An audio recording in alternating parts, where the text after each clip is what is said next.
사랑의 하나님 감사합니다. 오늘 찬양으로 우리가 먼저 나아오게 하시고 기도로 더욱더 다지게 하시며 이제 말씀 앞에 나왔습니다. 주님, 우리들이 이 말씀이 빛이 되어 우리 속에 가둬던 그 어둠을 물리치게 하시고 하나님을 보게 하시며 하나님께 나아가게 하여 주시옵소서. 주의 종의 입술과 생각과 마음을 주관하시사 오직 성령께서 드러나고 온전한 말씀으로 나아가게 되는 그런 은혜의 시간 될 수 있도록 역사하시고 인도하실 줄 믿사오며 예수 그리스도의 이름으로 기도드립니다. 아멘. 오늘 말씀을 보도록 하겠습니다. 오늘 말씀은 창세기 12장 10절에서 20절의 말씀입니다. 10절에서 20절의 말씀입니다. 우리 한 절씩 교독하도록 하겠습니다. 그 땅에 기근이 들었으므로 아브라함이 애굽에 거류하려고 그리로 내려갔으니 이는 그 땅에 기근이 심하였음이라.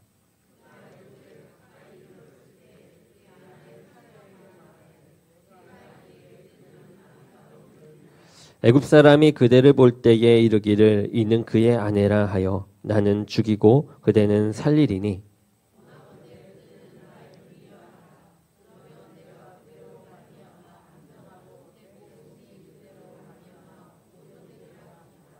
아브라함이 애굽에 이르렀을 때에 애굽 사람들이 그 여인이 심히 아리따움을 보았고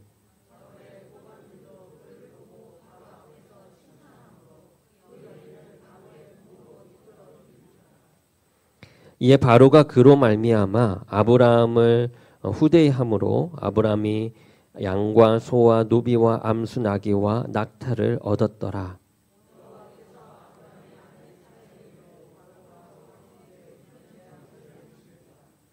바로가 아브라함을 불러서 이르되 내가 어찌하여 나에게 이렇게 행하였느냐? 내가 어찌하여 그를 내 아내라고 내게 말하지 아니하였느냐?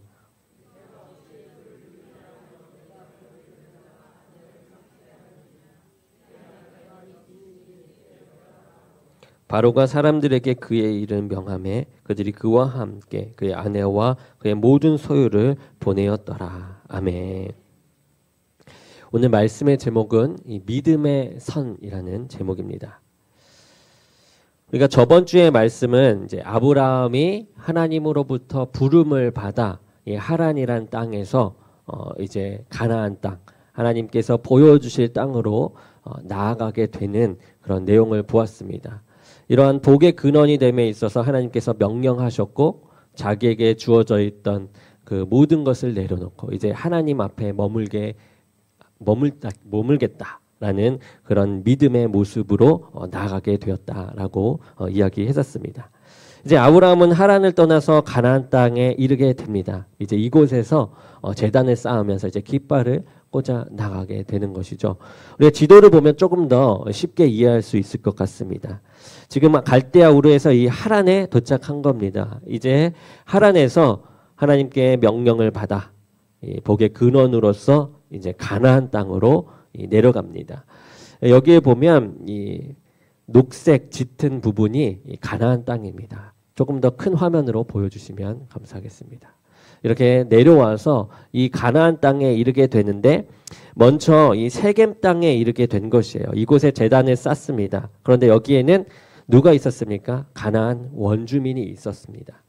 이 가나안 원주민은 어떤 사람들이었냐면은 이 팔레스타인 원주민들이었습니다. 이 원주민은 외부인들이 들어오는 것을 극도로 꺼려하였는데 그 이유는 이들이 유목민이어서예요. 유목민이기 때문에 이 자신들의 재산인 가축들을 끌고 다니면서 그곳에 있는 초목들을 이제 먹인 거죠. 그러다 보니까 다른 외부인이 그 지역에 들어오면 이 자신의 재산들이 살을 찌울 수 있는 그런 상황이 없어지게 되기 때문에 이 땅에서 떠나가게끔 이렇게 위협하거나 텃세를 부렸던 것입니다. 그래서 이 아브라함은 처음에 세겜 땅, 이 모래상수리 나무에 이제 제단을 쌓고 깃발을 꽂았는데 계속해서 남방으로 계속 내려가는 모습을 우리가 지도를 통해서 볼 수 있습니다. 세겜에서 이 베델과 아이 사이에 이렇게 제단도 쌓고 그러면서 계속 점점 남방으로 내려갔다라고 말씀에는 9절에 나와 있습니다. 이렇게 아브라함은 계속해서 아래로 내려가게 됩니다. 여기에서 아브라함의 모습을 보게 되면 처음 하나님의 부르심에 그 믿음으로 순종했던 그 믿음의 조상다운 그 모습을 보여주고 있습니다. 그것은 왜 그러냐? 분명 이런 상황 속에서 이런 텃세와 위험 속에서 다시금 하란으로 돌아갈 수 있었는데도 불구하고 이 아브라함은 그렇지 않고 밑으로 내려가 이 가나안 땅에 계속 머무려고 했더라라는 것입니다. 그렇게 이 아브라함은 과거로 돌아가는 그런 과오를 저지르지 않고 앞으로 나아갑니다. 이것이 아브라함의 또 다른 놀라운 믿음이었습니다. 이러한 시험 가운데서 텃세와 위험이라는 시험 가운데서도 능히 이겨 나갔던 것입니다. 그런데 여기까지는 아브라함이 믿음을 아주 잘 지켜 나갔습니다. 너무나도 좋은 모습이었습니다. 그런데 이렇게 점점 남방까지 이르게 되면서 이제 무엇을 만나게 됩니까? 우리 10절 함께 읽어보겠습니다. 시작. 그 땅에 기근이 들었으므로 아브라함이 애굽에 거류하려고 그리로 내려갔으니 이는 그 땅에 기근이 심하였습니다. 여기서 남방이라는 단어는 이 네게부라는 단어인데 네게부는 그 이름부터가 좀 메마른 느낌이에요. 바싹 마르다라는 뜻입니다. 그래서 유대 남쪽이 메마른 광야 지대를 뜻하는데 그러한 지역에 이 기근까지 온 것입니다. 기근. 그러니까 이제 어떻게 돼요? 인간의 힘으로는 해결할 수 없는 그런 굶주림에 시달리게 된 거고 그리고 이제 죽음에 이르는 그 끝까지 오게 된 상황인 것입니다. 이 아브라함은 그러한 현실 속에서 그러한 기근 속에 이 봉착하면서 큰 혼란, 큰 고민에 빠지게 된 것입니다. 가나안을 떠나야 하느냐 말아야 하느냐 상상할 수 없는 문제 가운데 고민에 빠지게 돼요. 너무나도 큰 어려움입니다. 상상할 수 없는 어려움이죠. 그렇다면 왜 이러한 어려움이 이 아브라함에게 찾아왔습니까? 정말 믿음을 지키며 하나님 앞에 나오겠다던 그 아브라함 앞에 이러한 어려움이 찾아온 이유는 바로 하나님을 제대로 믿기로 결심했기 때문입니다. 하나님을 믿기로 결심했기 때문에 나의 삶을 믿음의 삶으로 살기로 확실하게 결정하였기 때문에 아브라함에게 찾아온 시련, 어려움이다라는 것이죠. 지금까지 살던 방식이 아니라 이제는 정반대로 살아가기로 결심을 했습니다. 지금까지 익숙했던 방식이 아니라 전혀 낯선 방식, 그 방식을 살기로 결심을 합니다. 세상에 가치 있다고, 세상이 가치 있다고 하는 그 길을 떠나서 하나님이 의미 있다라고 인도하시는 그 길에 들어서기로 결심을 하니까 지금까지 겪지 못했던 그러한 어려움이 이제 아브라함에게 찾아오게 된 것입니다. 그러니까 이 관문은 우리의 믿음이 참 믿음인지 진실한 믿음인지를 드러내 보이는 그러한 시험이었다라고 볼 수 있는 것입니다. 우리가 먹고 살기 괜찮을 때는 어떻습니까? 하나님의 말씀 앞에서 사람이 떡으로만 살 것이 아니오 하나님의 입으로부터 나오는 모든 말씀으로 살 것이다 라는 그 말씀대로 우리가 노력해서 힘을 다해 살 수 있습니다. 그런데 우리가 정말 배고프고 정말 돈이 없어 보면 나는 무엇을 의지하고 사는지가 그때서야 비로소 나타난다라는 것입니다. 이러한 시련은 예수님도 거쳐야 하는 시험이었습니다. 이 공생애를 시작하기로 예수님이 결정하셨습니다. 그리고 나서 금식을 40일 동안 하셨죠. 그때 예수님에게 사단이 찾아옵니다. 시험을 하러 찾아오는 그 사건입니다. 첫 번째 시험이 무엇이었습니까? 돌을 떡이 되게 하라라는 시험이었습니다. 방금 아브라함의 시련과도 같아요. 지금 예수님은 40일 동안 금식하신 상태입니다. 몹시도 배고프신 상태, 죽을지도 모르는 그런 위기의 상태이기도 합니다. 이때 사단이 유혹을 하는 것이죠. 이야기합니다. 돌을 떡이 되게 하라. 너는 그럴 만한 능력이 있지 않느냐. 왜 굶주려 있느냐. 왜 그렇게 어리석게 그렇게 바보같이 있느냐. 너가 명령하면 이 떡이 되게도 할 수 있고 금미도 되게 할 수 있고 다 할 수 있지 않느냐라고 유혹을 하는 것이에요. 이때 예수님은 신명기의 말씀을 들어서 이 유혹을 물리칩니다. 무엇입니까? 사람이 떡으로만 살 것이 아니요 하나님의 입으로부터 나오는 모든 말씀으로 살 것이다 라는 그 말씀이었습니다.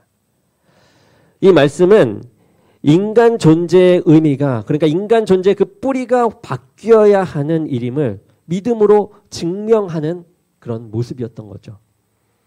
입으로 증명하는 것이 아니라, 입술로만 얘기하는 것이 아니라 내 삶으로, 내 믿음으로 증명하라라고 하시는 것입니다.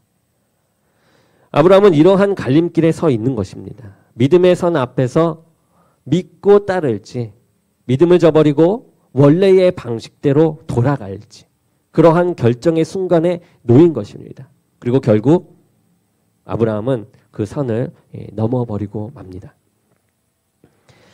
하나님은 인간에게 자유의지를 주셨습니다.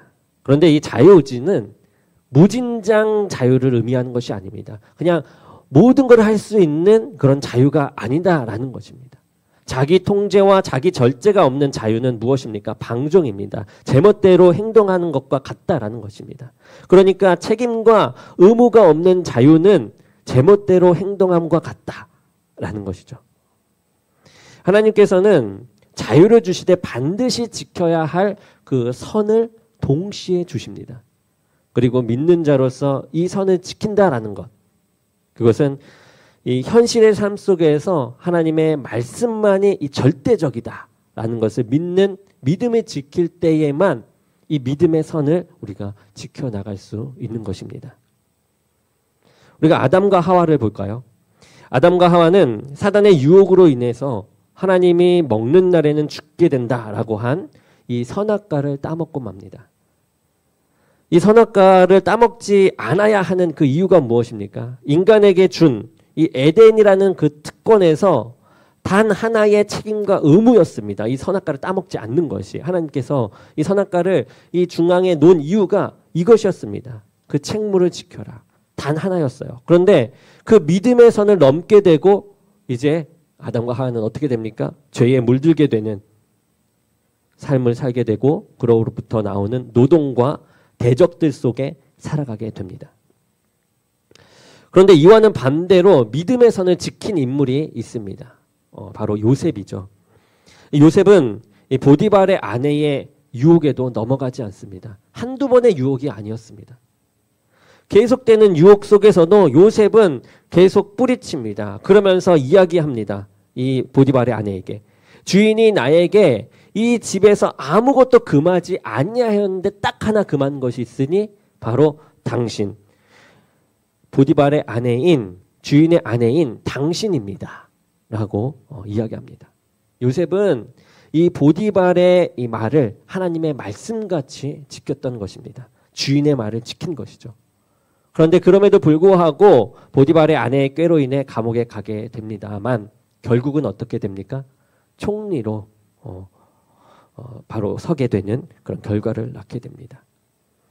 아브라함은 이 선을 넘음으로 인해서, 이 믿음의 선을 넘음으로 인해서 이제 자신의 힘으로, 자신의 경험으로, 일반적이고 상식적이고 이 합리적인 이 세상의 방법으로 생각하게 됩니다. 그리고 결정한 것이 무엇입니까? 애굽으로 내려가는 것이에요. 자, 우리 11절 보도록 하겠습니다. 시작. 그가 애굽에 가까이 이르렀을 때에 그의 아내 사레에게 말하되 내가 알기에 그대는 아리따운 여인이라. 자, 기근이 있어서 그것을 믿음의 선을 못 지키고 내려왔습니다. 그런데 이 내려왔더니 또 다른 문제가 봉착했는데 무엇이냐? 내 아내가 아름답다라는 게 문제가 된 것이에요. 이게 문제가 된다라는 게 참 놀라운 일인데, 그 당시에 이 애굽의 사람들은 이 아브라함 족속과는 달랐습니다. 그러니까 이 사례를 아름답게 본 이유부터 우리가 볼 필요가 있겠죠. 자, 지금의 사례의 나이가 아브라함과는 10살 차이가 납니다. 그러니까 지금 사례의 나이는 65세예요. 65세가 어떻게 아름다울 수 있냐 이렇게 생각할 수 있는데 어떤 분들은 이렇게 얘기합니다. 지금의 수명과 그 당시의 이 수명을 우리가 비교해 보면 사례의 미모는 30대 정도 되었을 것이다 라고 이야기하는 것이에요. 그러니까 그때 당시에는 200세를 살았습니다. 지금은 한 80세 평균 수명을 잡는다면 한 30대의 미모를 가지지 않았을까라고 얘기하는 것이죠. 이러한 경우도 있지만 그보다는 이 풍기는 모습이 아름답다라고 보여집니다. 그러니까 사례의 모습이 매우 바른 모습이었다라는 겁니다. 그러니까 움직이는 것 자체가 자세가 그리고 태도가 다른 여인들과는 다르게 빼어났다라는 것이죠. 그리고 몸은 흠이 없고 건강하였다라는 것입니다. 우리가 다른 본문들 이 아름답다를 아름답다라고 쓴 그 원어의 다른 본문들을 보게 되면 눈이 아프거나 몸에 흠이 있는 사람들은 아름답지 않다라고 표현합니다. 그러니까 아름답다라는 것은 건강한 육체를 가진 것 또한 아름다움의 하나였어요. 그리고 그 나이에도 불구하고 이 용모까지 아름다웠다라는 것, 이 동안이었을 것으로 봅니다. 무엇보다 이 사례는 무엇보다 이게 더 중요한데 사례는 이 셈족이었어요. 셈족은 이 피부가 하얀 족속이었습니다. 그런데 애굽의 족속은 함족속인데 함족속은 피부가 까맸습니다. 그러니 이 애굽 사람이 볼 때 피부가 하얗고 바른 모습을 한 나이가 들었지만 이 중년의 여성 너무 아름답고 미모가 출중해 보이는 것입니다. 자신이 보았던 여자들과는 다르게 보이는 것이죠. 이제 그러한 여성이 애굽에 가게 되면 이 아내를 이제 데리고 가려고 하는 그런 문제 때문에 큰 고민에 빠진 것입니다. 우리가 12절과 13절을 우리 함께 보도록 하겠습니다. 시작. 애굽 사람이 그대를 볼 때 이르기를 이는 그의 아내라 하여 나는 죽이고 그대는 살리리니 원하건대 그대는 나의 누리라 하라. 그러면 내가 그대로 말미암아 안전하고 내 목숨이 그대로 말미암아 보존되리라 하리라. 아멘. 이 아브라함은 이 믿음의 선을 넘어버리자 다시금 이 하나님께 돌아가지 못하고 자신의 방법대로 해결하기 시작하죠. 믿음의 선을 넘는 순간 이렇게 계속해서 불안과 이걸 해결할 생각과 불안과 생각 이것이 계속해서 나타나는 겁니다. 그 늪에 빠지게 되고 맙니다. 결국에 생각해낸 방법이 아내를 누이라고 거짓말하는 것이었습니다. 실제로 아내는 아브라함의 이복 누이입니다. 그러니까 아버지인 데라의 배에서 나온 배다른 이복 동생이 사레였다라는 겁니다. 그러니까 자신이 오빠인데 아내를 빼앗아 가겠는 가라 이제 생각을 한 것입니다. 그래서 남편보다는 오빠로 놓는 것이 좋겠다 생각하는 것입니다. 그 이유는 이 당시 중근동 사회를 보게 되면 이 미인을 쟁취하는 것, 이 길은 전쟁을 하거나 돈을 지불하는 일이었어요. 그래서 아브라함은 이 사례를 전쟁으로 얻을 필요가 없죠. 그래서 돈으로 샀을 것입니다. 아버지께. 그래서 아내로 맞이했습니다. 이 당시에는 이 전쟁을 해서 미인을 쟁취한다라는 것, 돈을 주고 산다라는 것, 그것은 힘을 과시하는 것이었어요. 그래서 굉장히 합법적이고 굉장히 명예로운 일이었습니다. 그러한 배경에서 사례를 아내라고 하면 이제 아내가 아름다우니까 이것을 가지려고 하는 쟁취하려고 하는 세력과 어떻게 합니까? 아내이면 싸워야 합니다. 전쟁을 해야만 해요. 그런데 오빠라고 하면 어떻습니까? 오빠라고 하면 전쟁할 필요가 없습니다. 목숨의 위협이 없어요. 그리고 보내지 말지 이 아내를 그 사람에게 보낼지 말지 결정할 수 있는 이 결정권자가 됩니다. 오빠이기 때문에 결정권자가 돼요. 그래서 지참금을 아무리 그들이 준다고 해도 그것을 거절하면 되기 때문에 가장 안전한 방법이 아내를 누이라고 거짓말하는 것이었습니다. 이것은 아브라함에게 있어서 상당히 경험적이고 상식적이었으며 합리적인 판단이었던 것입니다. 이렇게 큰 문제가 찾아오니까 이 믿음의 길에서 다시 자신이 살았던 방식으로 이렇게 경험적이고 상식적이고 합리적인 판단으로 아브라함이 돌아간 것입니다. 우리가 믿음의 길을 이제 가면서 오르락내리락하고 뭐 엎치락 뒤치락 하는 것은 피할 수 없는 현실입니다. 우리가 믿음을 가볍게 생각하면 안 됩니다. 우리가 정말 굶어 보게 되면, 정말 돈이 없어 보게 되면 어떻습니까? 내가 얼마나 먹을 걸 의지하면서 살았는가, 돈을 얼마나 의지하면서 살았는가가 한순간에 드러나게 됩니다. 하나님께서 우리를 믿음의 길로 인도할 때 신기하게도 목숨은 붙여주시는데 갑자기 넉넉하였던 그 여유가 없어지게 됩니다. 그때 우리는 깨닫게 되는 것입니다. 우리가 하나님을 믿는 것이 아니라, 하나님을 의지했던 것이 아니라 얼마나 내가 가진 물질에 의지하면서 살았는가, 얼마나 내가 가진 소유에 의지하면서 살았는가, 얼마나 세상에 의지하며 살았는가가 한순간에 드러나는 것입니다.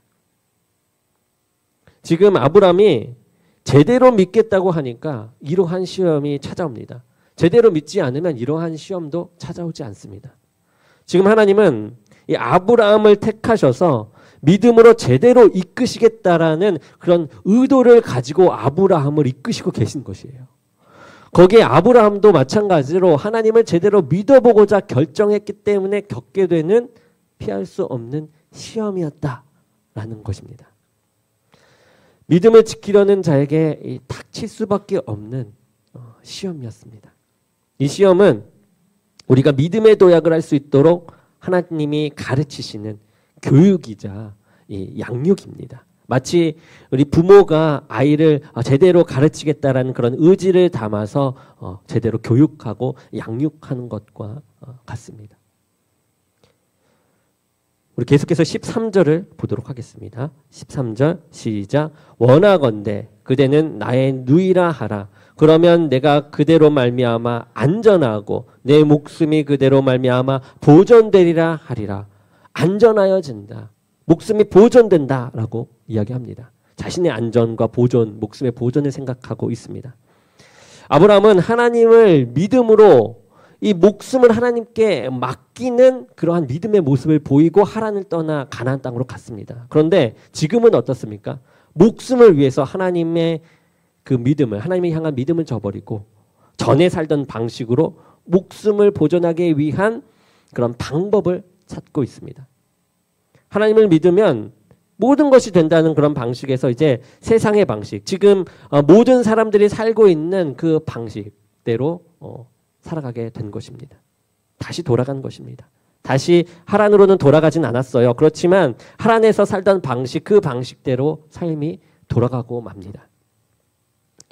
우리 14절부터 16절까지 또 한 번에 읽어보도록 하겠습니다. 시작. 아브라함이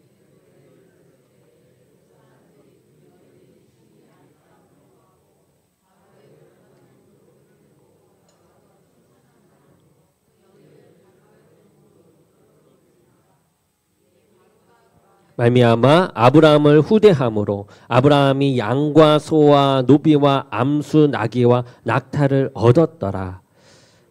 아멘. 여기까지만 보겠습니다. 16절까지. 결국 이 아브라함의 예상대로 이제 흘러간 것입니다. 그러니까 무슨 말이죠? 아브라함이 봤을 때 내 아내가 너무 아름다우니까 이것을 빼앗으려고 하겠다라는 것을 적중했죠. 그런데 그것을 대처했던, 오빠라고 속이는 그 방법은 통하였습니까? 안 통했습니다. 다른 고관들의 구애에는 아무리 큰 지참금을 줘도 오빠로서 거절할 수 있었습니다. 거절했습니다. 그러나 바로는 이렇게 얘기하는 거죠. 얼마든지 줄 테니 그 여인을 데려오라. 이러한 상황에 이르렀습니다. 아브라함은 바로에게 거절할 수 없는 큰 지참금을 받게 됩니다. 거절할 수 없다라기보다는 거절하면 안 되는 상황이었을지도 모릅니다. 이제 아브라함은 이 애굽의 왕을 매제로 삼게 됩니다. 엄청난 권력을 누릴 수 있는 그런 상태에 이르게 되죠. 우리 세상적으로 봤을 때 어떻습니까? 수지 맞았다라고도 생각할 수 있어요. 기분이 좋아야 할 수도 있습니다. 그래야 할 수도 있을 텐데 아브라함은 찝찝합니다. 왜일까요? 가장 사랑하고 가장 소중히 여겼던 아내를 빼앗긴 상황입니다. 그 당시 아이를 못 낳는다라는 것은 상당히 수치스러운 일이었습니다. 아내이나 남편이나 그랬습니다. 그럼에도 불구하고 이 사례를 이 아브라함은 계속 데리고 다닙니다. 임신을 못하면 거의 버리기 일쑤였는데 아브라함은 그렇지 않았다라는 겁니다. 그것을 보았을 때 아브라함은 사례를 무척이나 사랑했다라는 것을 볼 수 있어요. 그렇게 사랑하는 사례를 잃게 되어버린 상황에 놓이게 됩니다. 자신을 이렇게 보존하려고 했더니 자신의 안전을 생각했더니 이제 소중한 것을 잃어버리는 그런 사태로 흐르게 됩니다. 우리 17절부터 20절까지 마지막 절까지 함께 읽어보도록 하겠습니다. 시작. 아브라함의 아내 사레의 일로 바로와 그 집에 큰 재앙을 내리신지라. 바로가 아브라함을 불러서 이르되 내가 어찌하여 나에게 이렇게 행하였느냐? 내가 어찌하여 그를 내 아내라고 내게 말하지 아니하였느냐? 그를 누이라 하여 내가 그를 데려다가 아내를 삼게 하였느냐? 내 아내가 여기 있으니 이제 데려가라 하고 바로가 사람들에게 그의 일을 명하매 그들이 그와 함께 그의 아내와 그의 모든 소유를 보내었더라. 아멘.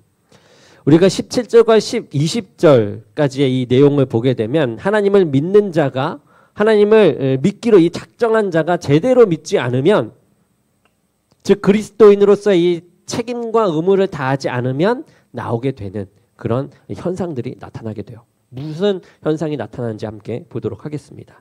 먼저 바로는 이 사례를 데려오게 됩니다. 그러므로 인해서 큰 재앙이 오게 됩니다. 큰 재앙을 받게 됩니다. 어떤 재앙인지는 알 수가 없어요. 그런데 상상할 수도 없을 만큼 큰 재앙이었고 이 재앙은 사례를 데려왔음으로 인해서 발생한 것이라는 것을 이 바로는 확실하게 알았던 것입니다. 그러니까 이 사례를 데리고 와서 사례와 이야기하다 보니까 이 재앙이 온 게 이 사례가 남편이 있음에도 여기로 왔기 때문이라는 것을 이 대화를 통해서 알았을 것 같습니다.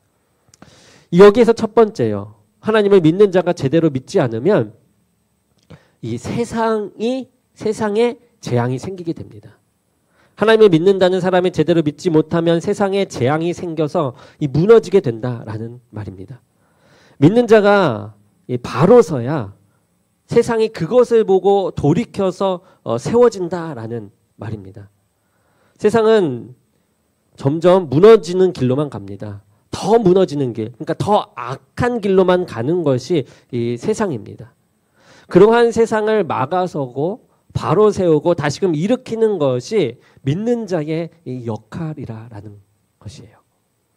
우리가 제대로 믿을 때 한 사람이라도 이 제대로 믿을 때 세상은 더디게 악해지고 더디게 무너집니다. 때론 세상을 감동시켜서 또 세상을 변화시키기도 합니다. 그러나 우리가 이 믿는 자들이 제대로 믿지 않게 되면 세상은 더 급속도로 타락하고 더 큰 재앙에 휩쓸리게 됩니다. 나에게 재앙이 생기는 것이 아니라 이 세상의 재앙이 그렇게 급속도로 악해지는 모양이 나타나게 된다는 것입니다. 이러한 큰 재앙을 받게 된 바로가 이제 아브라함을 부릅니다. 그리고 이야기합니다. 어떻게 얘기합니까? 어째서 사례를 너의 아내라고 말하지 아니하였느냐? 어째서 누이라고 속여서 내가 이 여인을 아내로 삼게 하였느냐? 왜 네가 거짓말을 해서 왜 속여서 나를 이러한 큰 재앙에 빠지게 하였느냐? 이 말입니다. 왜 그랬느냐? 아브라함을 어떻게 합니까? 지금 비난하고 있는 것입니다. 여기서 두 번째입니다. 하나님을 믿는 자가 제대로 믿지 않으면 세상으로부터 비난을 당하게 됩니다. 이 부분은 우리가 너무나도 잘 알고 있는 내용 아닙니까? 현재 기독교가 비난을 받는 것과 같은 그런 내용입니다. 제대로 믿음의 모습을 보이지 않기 때문에 비난을 받고 있는 것들이죠. 이러한 비난을 들은 어떤 사람들은 이야기합니다. 그리스도인으로 살아가는 데 있어서 세상의 이 잣대가, 사람들의 잣대가 너무 높다. 우리도 사람인데 왜 이렇게 그렇게 높은 잣대로 우리를 보는 것인가 라고 이야기하는 사람도 있을 것입니다. 그런데 아닙니다. 오히려 우리가 말씀을 보게 되면 말씀을 보고 그 믿음의 영역에 제대로 우리가 들어가게 되면 세상 사람들의 잣대가 오히려 더 낮습니다. 겉만 보는 이 세상의 잣대는 제대로 믿는 그리스도인들에게는 오히려 소지진이 더 낮은 잣대라는 것입니다. 우리는 하나님의 말씀 아래 겉과 이 속이 같은 진실한 믿음의 영향력을 보이는 사람들입니다. 그렇기 때문에 우리는 그것을 기준으로 해서 이 세상의 잣대와는 다르다라는 것입니다. 그리고 우리도 사람이라고 이야기합니다. 우리는 세상의 사람들이 아니에요. 믿음의 사람들이고 하나님의 사람입니다. 하나님이 함께 하시기에 세상과는 그런 다른 영역에 있는 사람이 바로 그리스도인입니다. 세상의 방법으로 위로받는 것이 아닙니다. 세상의 방법으로 성공하는 것이 아닙니다. 세상과는 이 다른 가치관과 다른 길을 걸어가야 하는 사람이 그리스도인인 것입니다. 하나님의 말씀으로 하나님을 믿음으로 걸어가는 사람이 그리스도인입니다.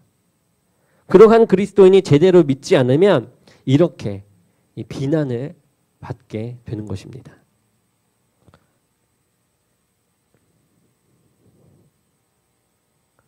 이러한 비난을 받으며 애굽으로 쫓겨난 이 아브라함은 다시금 처음으로 제단을 쌓았던 곳, 이 가나안으로 돌아가게 됩니다. 우리 13장에 보시면 13장 첫째 1절부터 4절까지 보게 되면 알 수 있는데 3절 말씀을 보게 되면 그가 네게부에서부터 길을 떠나 베델에 이르며 베델과 아이 사이 곧 전에 장막 쳤던 곳에 이르니 그러니까 다시금 가나안 땅으로 돌아가게 됐다라는 것입니다. 하나님은 너가 믿고자 했으니 믿음으로 제대로 훈련시키겠다라는 그런 의지를 가지고 아브라함을 훈련시키어서 다시금 이제 가나안 땅으로 돌려보내 주십니다. 아브라함은 이 어려운 시험 속에서 하나님의 뜻을 깨닫는 시간이었을 것입니다. 그리고 아브라함을 버리지 않으시고 다시금 이 믿음의 자리로 돌려놓으신 이 하나님, 이 하나님을 우리는 이 아브라함의 사건을 통해서 경험하게 됩니다. 자, 우리는 본문을 통해서 하나님을 믿는 자의 책무가 얼마나 큰 영향을 주는지 우리가 알게 됩니다. 우리는 큰 특권을 가진 사람들입니다. 전능하신 하나님께서 우리를 부르신 그 특권입니다. 이 특권은 하나님께서 우리와 함께 하시며 우리를 자신과 동일시 여겨주는 특권입니다. 이것을 쉽게 말하면 이 아브라함에게 복을 주시겠다라고 얘기하면서 말씀하신 그 말씀이에요. 즉 다른 이들이 우리를 축복하면 그들이 하나님께 축복하는 것과 같으니 그들에게 복을 주고 그들이 우리를 저주하면 하나님께 저주한 것과 같으니 하나님께서 그들에게 저주를 주시겠다라는 그런 말입니다. 그러니까 우리가 하나님같이 되는 그 올라가는 느낌이 아니라 하나님께서 우리를 동일시 여겨주는, 그러니까 하나님이 아래로 내려와서 우리를 동일시 여겨주는 것을 이야기합니다. 하나님 위치로 우리가 올라가는 것이 아닙니다. 하나님께서 내려오셔서 우리와 함께 해주시겠다라는 것입니다. 그리고 복의 근원이 되는 그런 축복을 주세요. 복이신 하나님께서 우리와 함께 하셔서 이제 복을 흘려보낼 수 있는 복의 근원이 되는 축복을 주십니다. 그리고 무엇보다 보잘것없는 우리들을 핏값을 지불하셔서 우리와 함께 하시고자 하시는 그 값없는 은혜의 특권, 하나님의 자녀가 되게 하시는 그 특권이 우리에게 있습니다. 이러한 특권에는 그에 따른 이 책임과 의무가 따릅니다. 그 책임과 의무는 믿음의 선을 지키는 것입니다. 그 믿음의 선을 지키는 것은요, 믿음의 자리에서 벗어나지 않는 것입니다. 어떠한 시험과 어떠한 어려움이 찾아오더라도 믿음을 포기하지 않는 것이고 나의 경험과 상식과 합리적인 판단으로 돌아가지 않는 것, 이것이 믿음의 길을 가는 것입니다. 기자들 사이에서 이런 농담이 있었다고 합니다. 기사를 안 쓰면 기자라는 직업 참 좋은데 말이야. 그러니까 가르치는 것만 없으면 교사라는 직업이 참 좋다라는 말, 또는 제가 설교만 안 하면 목사라는 직업 참 좋은데 말이야. 이런 거와 비슷한 말이죠. 그러니까 이 특권은 가지되 그 자리는 있되 이 책임과 의무를 다하지 않고 편하게 살고 싶다라는 그런 말입니다. 내가 그 자리에 그 위치에 가게 되면 그만큼 책임과 의무가 따르게 되어 있습니다. 높으면 높을수록 그만큼 책임과 의무가 더 커지게 됩니다. 그러한 의미에서 우리는 어떻습니까? 가장 높으신 하나님께로부터 부름받은 자리에 앉은 그런 사람들입니다. 아주 높은 위치에 앉아 있는 것입니다. 그만큼 책임과 의무는 세상에서 볼 때나 우리 믿음의 사람들끼리 볼 때나 더욱더 클 수밖에 없는 것입니다. 지금은 믿음의 자리에서 우리가 이렇게 책임과 의무를 다하는 것을 누구도 알아주지 않습니다. 오히려 미련하다고, 오히려 어리석다고, 그만두라고 이야기합니다. 그러나 반드시 그리고 끝까지 알아주시는 분이 계십니다. 그분은 바로 하나님이십니다. 믿는 자에게는 그것이면 충분합니다. 그리고 이런 가장 높으신 분이 알아주시면 모든 것이 평정되지 않습니까? 내가 똑똑하여도 다른 사람들이 알아주지 않아도, 똑똑한 거를 다른 사람이 알아주지 않아도 다른 사람이 높게 평가하는 교수나 뭐 선생이나 대통령이 와서 나를 인정해 준다면 다른 사람이 볼 때 저 사람은 인정할 만한 사람이었구나. 다시금 돌이키는 생각을 하지 않겠습니까? 그런 것처럼 가장 높으신 분이 우리를 인정해 주시면 그 후에는 모든 이들이 다 알게 됩니다. 저와 여러분이 이러한 책무를 끝까지 수행하는 자로서 서서 하나님께서 우리를 이끄시겠다고 하시는 그 의지로 훈련하시는 그 과정들, 하나님의 그 훈련 과정들을 모두 수료해 나아가는 우리 모두가 되기를 원합니다. 혹 하나님의 훈련 과정에서 우리가 쓰러지더라도 우리가 다시금 일어서시기 바랍니다. 그리고 다시금 깨닫기 바랍니다. 그러면 하나님은 우리를 다시, 저와 여러분을 다시 믿음의 자리로, 이 애굽에서 떠났을 때 다시금 가나안 땅으로 아브라함을 불러 세우신 것처럼 우리를 다시금 믿음의 자리로 돌려 놓으실 것입니다. 아멘. 우리 기도하며 예배를 마치겠습니다. 사랑의 하나님, 감사합니다. 오늘도 말씀 가운데 믿음의 선을 지키며 나갑니다. 우리들을 이끄시고 인도하시며 붙잡아 주시고 그 훌륭한 과정 속에서 우리가 넘어지지 않고 넘어지더라도 주의 말씀을 따라 다시금 돌아가는 그 길을 허락하시고 인도하여 주옵소서. 예수 그리스도의 이름으로 기도드립니다. 아멘.